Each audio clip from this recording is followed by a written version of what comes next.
छोटे बच्चों को जिनसी दरिंदगी के लिए बड़ी बड़ी शख्सियत इस्तेमाल करती रही। इसमें इमरान खान का भी नाम आ गया। मतलब जब उस वक्त शाह महमूद कुरैशी थे, वो वज़ीर ख़ारजा थे, तो उनका नाम भी है। अभी तो आहिस्ता आहिस्ता फाइल्स खुल रही हैं। इमरान खान का किरदार मज़ीद नंगा हो गया। मुशाहिद हुसैन सैयद ने यूथियों को नया लॉलीपॉप दिया है। शाहिद हुसैन सैयद ने PTI को पहले ट्रंप का लॉलीपॉप दिया था। बोलूँ मैं पाक रब के बरकत नाम से, जिसके हाथ में मेरी जान है, जो मेरी सोच से बढ़कर मुझ पर मेहरबान है। दोस्तों, अमेरिका का मशहूर ज़माना और बदनाम ज़माना स्कैंडल, जिसमें छोटे बच्चों को जिनसी दरिंदगी के लिए बड़ी बड़ी शख्सियत इस्तेमाल करती रही, इसमें इमरान खान का भी नाम आ गया। जेफरी एप्स्टेन की नई दस्तावेज़ में इमरान खान और शाह महमूद कुरैशी के नाम ज़रूर मौजूद है। एप्स्टेन और बिल गेट्स की टीम के दरमियान बाज़ ईमेल्स में पोलियो प्रोग्राम पर बात हुई है, जिनमें से चंद में bill and Melinda Gates foundation के साबिक मशीर बोर्स निकोलिक भी हैं। एक ईमेल में एक शख्स जिसकी शनाख्त नहीं की गई, वो एप्स्टेन को आगाह करता है कि पाकिस्तान और नाइजीरिया में पोलियो टीमों पर हमले किए जा रहे हैं, तो एप्स्टेन इस ज़मन में क्या किरदार अदा कर सकता है। तो एप्स्टेन ने JP मॉर्गन के एग्जीक्यूटिव के दरमियान 2010 को भेजी गई ईमेल में कुछ अहम गैर मुल्की शख्सियात की एप्स्टेन से मुलाकात का वादा किया गया। इन शख्सियात में से इस दौर के वज़ीर ख़ारजा जो शाह महमूद कुरैशी का भी नाम आता है। मतलब जब उस वक्त शाह महमूद कुरैशी थे, वो वज़ीर ख़ारजा थे, तो उनका नाम भी है।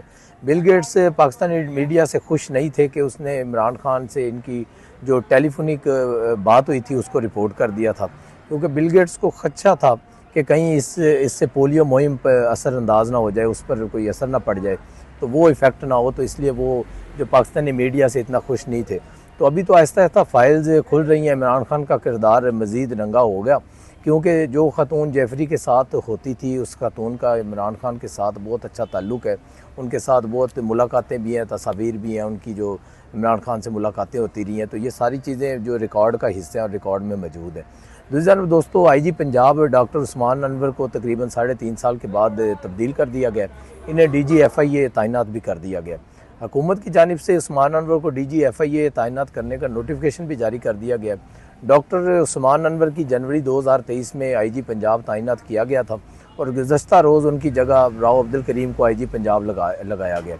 राव अब्दुल करीम को IG पंजाब तैनात करने का भी नोटिफिकेशन जो है वो जारी हुआ है, जबकि राजा रिफ़त मुख्तार को DG FIA थे, उन्हें नारकोटिक्स कंट्रोल डिवीज़न में तैनात कर दिया गया। Rao Abdul Karim additional IG special branch तैनात थे।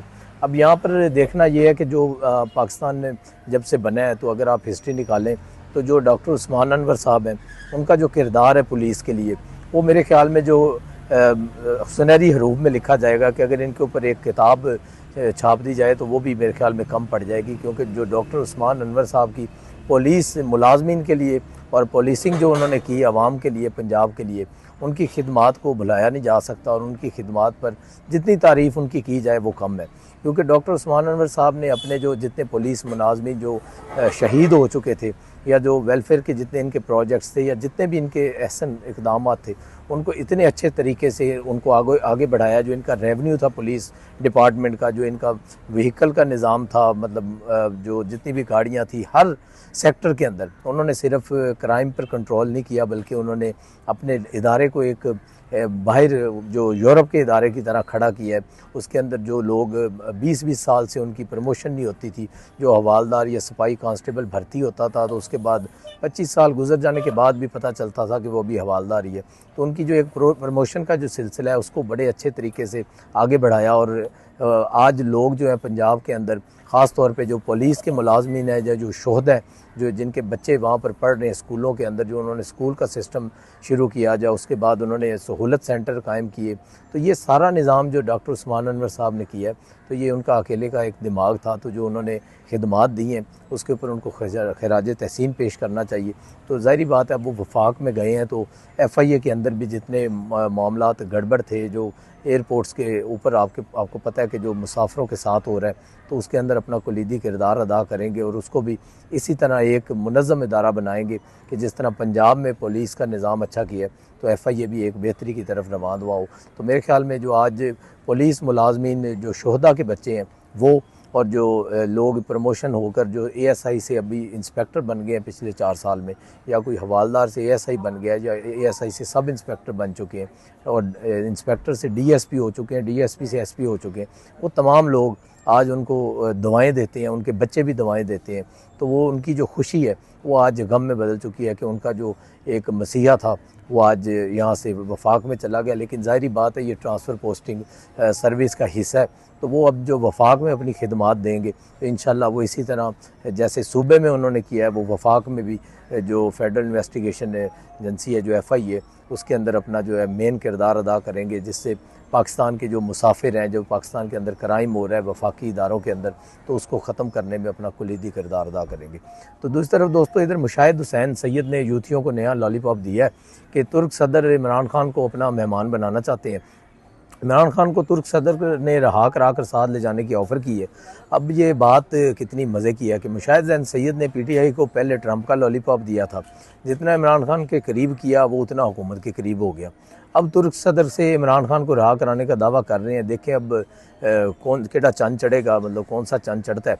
तो ये मेरे ख्याल में ये सारे मफरूज़े हैं, तो ऐसा कोई बात नहीं है। जो हमारे जो ज़ाती ज़राए हैं उनके मुताबिक यही है कि ना तो ऐसी कोई ऑफ़र हुई है, कोई ऐसी ऑफ़र नहीं हुई और ना ही ऐसा कुछ हो सकता है। तो ये तमाम जो जितनी भी बातें हैं ये सिर्फ़ एक मफरूज़ों की हद तक है। इधर पंजाब की तरफ दोस्तों आते हैं तो पंजाब में वज़ीर आला पंजाब मरीम नवाज़ शरीफ ने पंजाब ट्रांसपोर्ट कंपनी हेडक्वार्टर और EV command and control centre का इफ्तिताह कर दिया।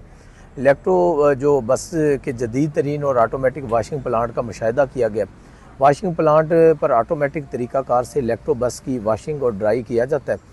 इलेक्ट्रो बस के जदीद तरीन वाशिंग प्लांट में रीसाइकलिंग के ज़रिए पानी को दोबारा इस्तेमाल में लाया जाता है। मतलब कि जो पानी है वो भी ज़ाया नहीं होगा। जैसे आप देखते हैं कि सर्विस स्टेशन पर सारा दिन उनका जो वो पाइप है वो चलता रहता है और वो ड्रेन के ज़रिए उसको बाहर निकालते हैं, वो ज़ाया हो जाता है पानी।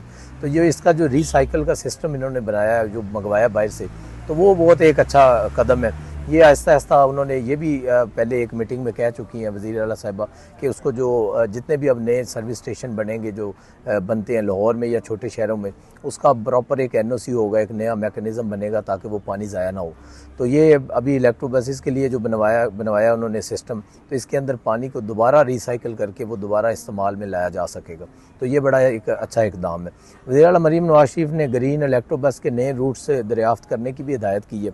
वज़ीर आला पंजाब मरीम नवाज़ शरीफ ने इलेक्ट्रो बसेस पर जो चार्जिंग सिस्टम और चार्जिंग सिस्टम को जल्द से जल्द शमसी तवानाई पर मुंतकिल करने की हिदायत की है कि मतलब जो चार्जिंग सिस्टम है वो शमसी तवानाई के ज़रिए चार्ज किया जाए कि जब वो बस चल रही है तो अगर उसकी छत के ऊपर या कोई इस तरह का सिस्टम जहाँ पर वो खड़ी हो तो वो शमसी तवानाई के ज़रिए चार्ज हो। अगर वो चल रही है तो चलती चलती भी चार्जिंग वो अपनी कर सके।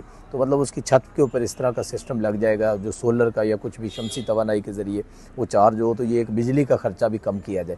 तो इसके ऊपर भी काम जारी है, तो ये भी बहुत जल्द पाया तकमील तक पहुँच जाएगा। तो वज़ीर आला मरीम नवाज़ शरीफ ने मुसाफिरों की तादाद के पेश नज़र मज़ीद बेहतर इंतज़ामात की भी हिदायत की है। वज़ीर आला पंजाब जो मरीम नवाज़ शरीफ ने 1500 नई बसों के लिए टाइम लाइन तलब कर ली है। तो 1500 बसों से मेरे ख्याल में तो पूरा पंजाब के जो कस्बे हैं वो भी फुल हो जाएंगे, वो भी भर जाएंगे, जो तहसीलें रह गई हैं वो भी मुकम्मल हो जाएंगी। तो 1500 बसें बड़ी तादाद है। तो वो 1500 बसों की जो उन्होंने तरतीब जो उनसे तलब कर ली है कि वो उसकी फिजिबिलिटी बनाएं। तो फैसलाबाद और गुजरांवाला में जल्द से जल्द मेट्रो बस सर्विस प्रोजेक्ट का आगाज़ करना चाहते हैं। मुख्तलिफ मकामात पर मुसाफिरों को इंतज़ार करना पड़ता है, मज़ीद बसें बढ़ाई जाएँ। तो ये इन दो जो डिवीज़न है फैसलाबाद और गुजरांवाला में ये मसाइल पेश आते हैं क्योंकि ये बड़े डिवीज़न है और आपको पता है कि फैसलाबाद एक इंडस्ट्रियल जोन भी है। तो उसमें ये मसाइल पेश आएंगे और इसीलिए उन्होंने कहा कि उधर जो मेट्रो बस भी चलाई जाए और जो इलेक्ट्रिक बसें हैं वो भी उनकी तादाद भी बढ़ाई जाएगी। वज़ीर आला मरीम नवाज़ शरीफ ने कहा कि इलेक्ट्रो बस के ज़रिए आवाम को आरामदेह सफ़र की बेहतरीन सहूलत मैसर है। हुकूमत पंजाब आवाम बिलखुसूस बच्चों और ख़वातीन की सहूलत और तहफ़्फ़ुज़ को अव्वलीन तरजीह दे रही है। स्मार्ट ट्रैवल सिस्टम आवाम के लिए आसान तेज़ी सहूलत फ़राहम कर रहा है। तो ये एक अच्छा इक़दाम है जिस तरह से मतलब टेक्नोलॉजी के साथ पंजाब को बदला जा रहा है। ऐसा बाकी किसी सूबे में नहीं हो रहा, बल्कि कि आप बैरून मुल्क कहीं जाते हैं तो आप यूरोप में जाएं या किसी और कंट्री में तो बहुत सारी चीज़ें ऐसी हैं जो अभी बाहर भी नहीं हैं, वो भी लोग यहाँ से टेक्नोलॉजी ले रहे हैं और देख रहे हैं कि इतनी जल्दी आसानी से कैसे इन्होंने 1 से 2 साल के अंदर ये तमाम चीज़ों को टेक्नोलॉजी बेस कर दिया और जो आपको पता है कि जो ये आलूदगी थी उसको ख़त्म करने के लिए मोहतरमा मरीम औरंगज़ेब साहिबा ने जिस तरह से इक़दामात किए हैं अपनी वज़ारत के अंदर, उसकी भी मिसाल नहीं मिलती। तो ये जो इक़दामात पंजाब के अंदर हो रहे हैं, अल्लाह करे ये बाकी सूबों में भी हो और पाकिस्तान तरक्की करे। तो दोस्तों, कल तक के लिए इजाज़त दीजिए, कल फिर मुलाकात होगी। अल्लाह ने के बाद।